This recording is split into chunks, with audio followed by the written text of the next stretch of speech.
Assalamualaikum warahmatullahi wabarakatuh. Perkenalkan kami. Dari kelompok 10.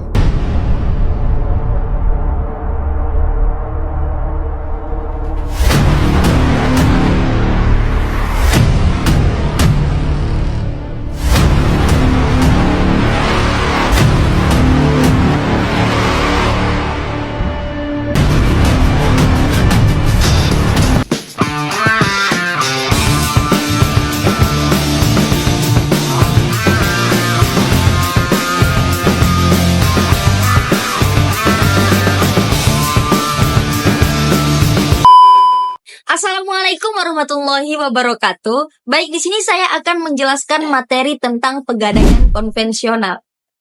Gadai adalah suatu cara untuk meminjam uang dengan memberikan barang sebagai jaminan. Jika pinjaman tidak dilunasi dalam waktu yang ditentukan, barang tersebut menjadi hak pemberi pinjaman.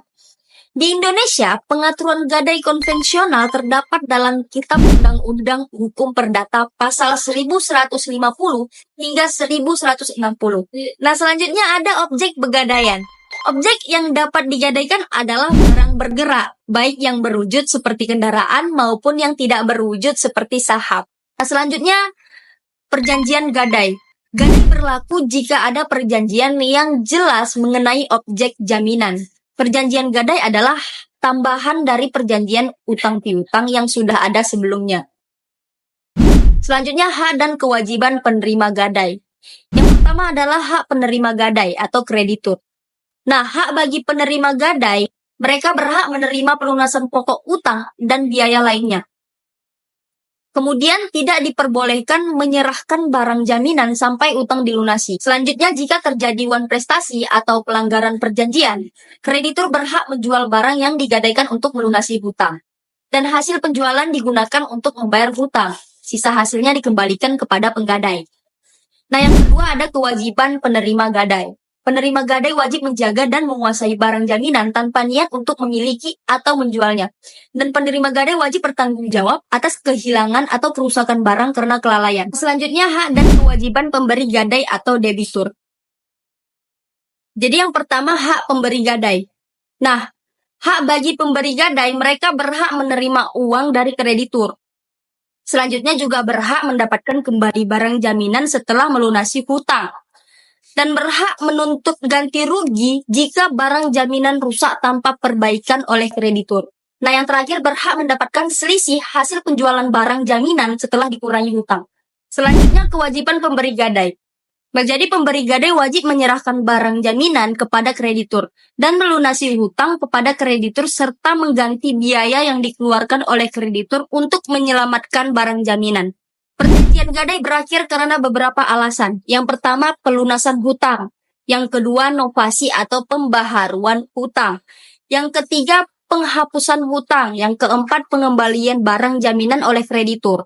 Nah, yang kelima, hancurnya objek gadai. Yang keenam, dilepaskannya barang jaminan secara sukarela. Dan yang terakhir, penerima gadai menerima pelunasan dari hasil penjualan barang. Baik, saya juga akan menjelaskan tentang sistem pegadaian di PT Pegadaian Persero. PT Pegadaian Persero menyediakan layanan pegadaian untuk membantu masyarakat mendapatkan pinjaman dengan aman. Nah, tujuannya adalah untuk menghindari praktik pinjaman yang merugikan. Nah, jadi ada beberapa produk PT Pegadaian Persero. Yang pertama, gadai konvensional. Ini adalah jenis gadai yang paling umum. Kita bisa menjaminkan barang seperti perhiasan atau elektronik untuk mendapatkan pinjaman. Bunga yang dikenakan cukup rendah, antara 0,75% hingga 1,15%. Nah, yang kedua ada gadai syariah. Dalam gadai ini tidak ada bunga. Kita hanya membayar biaya untuk penyimpanan barang yang dijaminkan. Nah, selanjutnya ada gadai berbasis fidusia. Ini untuk usaha mikro, kecil, dan menengah atau UMKM. Kita bisa mendapatkan pinjaman tanpa kehilangan kendali atas barang yang dijaminkan. Karena barang tetap berada di tangan kita, meskipun secara hukum sudah menjadi jaminan. Nah, selanjutnya ada gadai dengan cara angsuran. Jadi kita bisa mendapatkan pinjaman dengan menjaminkan barang dan melunasi utangnya secara cicilan. Ini memberikan fleksibilitas dan pembayaran. Nah, selanjutnya ada investasi emas. Jadi jika kita ingin memiliki emas, Pegadaian menawarkan cara untuk membeli emas secara tunai atau cicilan. Ini bisa menjadi pilihan investasi yang baik. Nah, selanjutnya ada jasa taksiran. Jadi Pegadaian juga menawarkan jasa untuk menilai barang kita tanpa harus menggadaikannya. Atau membantu kita mengetahui nilainya saja. Nah, selanjutnya jasa titipan. Jadi kita bisa menitipkan barang berharga di Pegadaian dengan biaya tertentu. Ini aman untuk penyimpanan barang berharga kita. Selanjutnya, jasa sertifikat batu mulia. Pegadaian memiliki laboratorium untuk menguji batu mulia. Jika batu tersebut asli, kita akan mendapatkan sertifikat sebagai bukti keasliannya. Dengan berbagai layanan ini, PT Pegadaian berusaha memberikan solusi keuangan yang aman dan mudah diakses oleh masyarakat, sehingga membantu mereka dalam membutuhkan finansial sehari-hari. Sampai di sini penjelasan dari saya. Terima kasih. Assalamualaikum warahmatullahi wabarakatuh. Di sini saya akan melanjutkan penjelasan materi mengenai pegadaian syariah. Jadi baik, pertama yang akan saya bahas mengenai pengertian dari pegadaian syariah itu sendiri. Jadi pengertian pegadaian syariah ini merupakan sebuah transaksi hukum menurut Islam, disebut juga dengan al-ron yang berasal dari kata rohana, yarhanu, rohnan yang berarti menetapkan sesuatu. Nah, al-ron ini juga disebut juga dengan al-thubut wa al-dawan, yang berarti tetap, kekal, lestari, dan jaminan. Ron yang berarti suatu barang yang dijadikan jaminan oleh pihak yang berhutang saat ia tidak dapat membayar hutangnya. Ron sebagai salah satu akad yang sifatnya ini tabaru, yang dimana akadnya tolong menolong antara pihak rohin dan dengan murtahin. Nah, ron dalam Islam ini adalah salah satu wujud dari sikap tolong menolong antara sesama umat Islam, sehingga tidak mengharapkan adanya imbalan jasa dari kegiatan ron. Jadi pegadaian secara Islam ataupun secara syariah ini tidak memiliki tujuan yang komersial apapun atau mengharapkan keuntungan sedikit pun, karena semua dilakukan dengan niat sosial yang tinggi, yakni saling tolong menolong antara umat manusia. Nah, yang kedua ini di sini saya akan membahas tentang dasar hukum dari pegadaian syariah. Apa sih dasar hukum yang melandasi pegadaian syariah itu sendiri? Jadi pelaksanaan pegadaian syariah harus berdasarkan pada ketentuan hukum Islam, yang mana kita ketahui bahwa itu Al-Quran dan hadis serta fatwa Dewan Syariah Nasional Majelis Ulama Indonesia. Di dalam Al-Quran sendiri terdapat sebuah ayat yang melandasi dari pegadaian syariah ini, yaitu pada surat Al-Baqarah ayat 283. Selain itu di Indonesia terdapat DSN MUI yang mengeluarkan fatwa DSN nomor 25 garis miring DSN MUI garis miring 3 garis miring 2002 tentang ron, fatwa DSN nomor 26 garis miring DSN MUI garis miring 3 garis miring 2002 tentang ron emas, dan fatwa DSN nomor 68 tentang ron tasjil. Nah, yang ketiga yang akan saya bahas di sini yaitu hak dan kewajiban murtahin.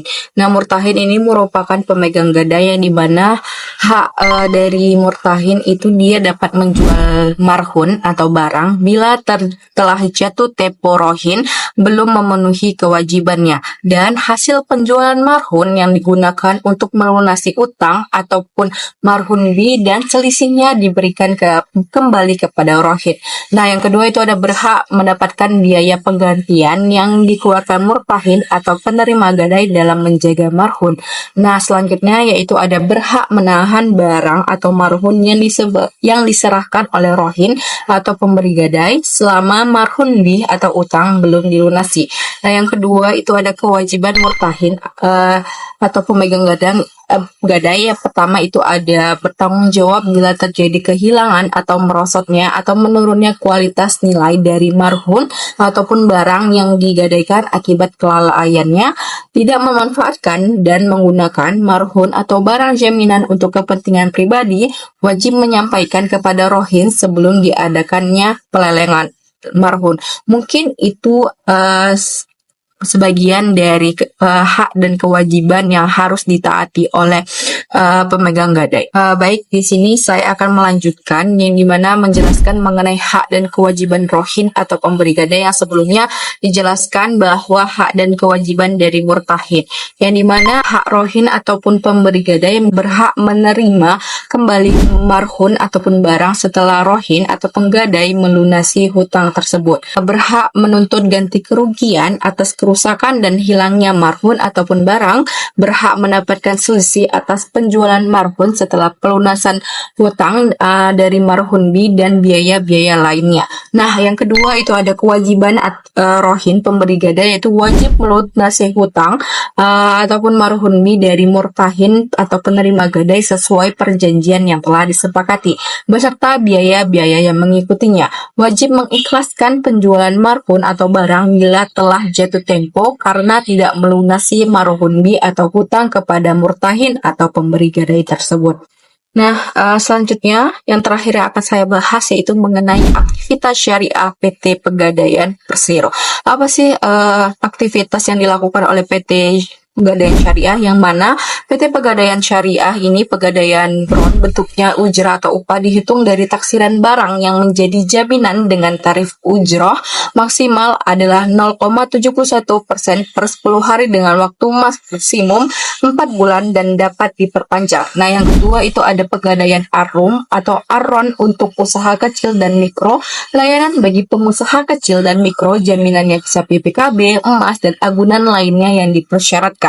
Pengembalian dana dengan syarat diangsur dengan waktu 12 bulan hingga 36 bulan dan sewaktu-waktu dapat dilunasi. Nah, yang ketiga yaitu ada pegadaian amanah, merupakan kredit kepemilikan kendaraan bermotor kepada para karyawan tetap atau pegawai permanen pada suatu instansi atau perusahaan atau bagi para pengusaha kecil dan mikro. Mungkin itu saja mekanisme dari PT Pegadaian Syariah, yang dimana bahwasannya PT Pegadaian Syariah ini memiliki jenis-jenis pegadaian yang sudah saya jelaskan tadi. Sekian dari pembahasan saya. Kali ini saya ucapkan terima kasih.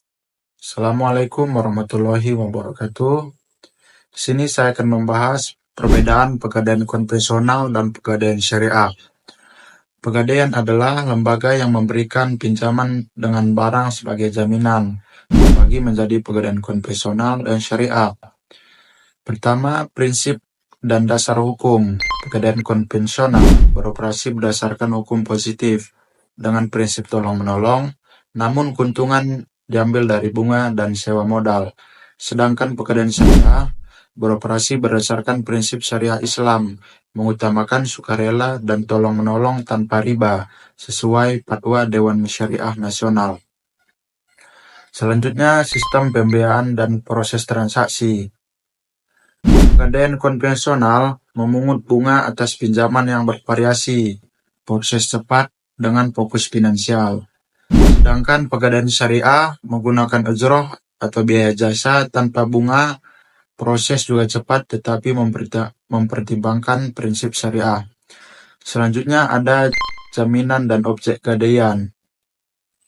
Pegadaian konvensional menerima berbagai jenis barang tanpa memperhatikan status halal. Sedangkan pegadaian syariah hanya menerima barang yang halal sebagai jaminan. Selanjutnya, resiko perlindungan konsumen dan prosedur lelang. Pegadaian konvensional resikonya tinggi bagi konsumen akibat bunga. Selisih uang hasil lelang menjadi milik pegadaian jika tak diambil dalam setahun. Sedangkan syariah memperhatikan kesejahteraan konsumen. Kelebihan uang hasil lelang disalurkan ke badan amil zakat jika tidak cukup untuk melunasi utang. Selanjutnya itu contoh pegadaian konvensional. Misalnya, seorang nasabah menggadaikan kendaraan dengan nilai pinjaman 10 juta dan dikenakan bunga 2% per bulan. Jika nasabah tidak dapat membayar tepat waktu, bunga akan terus bertambah. Selanjutnya itu contoh pegadaian syariah. Misalnya seorang nasabah menggadaikan emas dengan nilai pinjaman 10 juta. Nasabah hanya dikenakan biaya ujroh sebesar 1% dari nilai pinjaman per bulan tanpa bunga. Jadi, pegadaian konvensional dan syariah memiliki perbedaan mendasar dalam prinsip, sistem, dan proses transaksi. Pilihan antara keduanya tergantung pada kebutuhan dan nilai-nilai pribadi. Pegadaian syariah menawarkan alternatif tanpa riba, sedangkan pegadaian konvensional lebih fleksibel dalam hal jenis barang dan pinjaman. Mungkin sekian dari saya. Assalamualaikum warahmatullahi wabarakatuh.